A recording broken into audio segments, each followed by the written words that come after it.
Happening now, first at 4, local high school students taking action to save lives. New numbers from the Texas Department of Transportation show more deaths from distracted driving in Bexar County than anywhere else in the state. Erica Zucco shows us the effort underway that's sure to catch your eye. A lot of projects with one goal in mind, to make sure that every time you get behind this wheel, distractions like this one go away.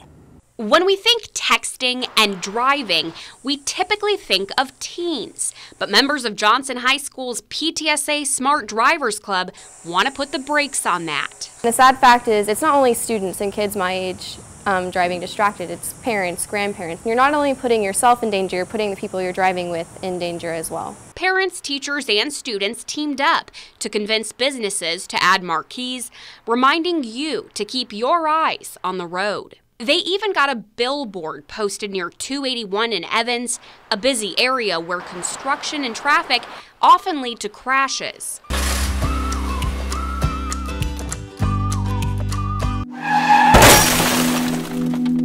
Soon they'll roll out this public service announcement, showing how tragedy can come from actions that might not seem like a big deal in the moment. Checking notifications or trying to answer a text, or when you're using your GPS and looking down at it, trying to figure out which way to go. They've also worked to get signs at crosswalks near the school to curb dangers they say they've faced. Parents coming out from dropping the kids off in the mornings or in the afternoons, picking them up, they would come in inches of us. Like, I've had personal experience with that. Bottom line, they're doing anything they can to remind people distractions can be deadly, and they won't stand for them in their neighborhood. To learn more about how you can get involved, visit KENS5.com.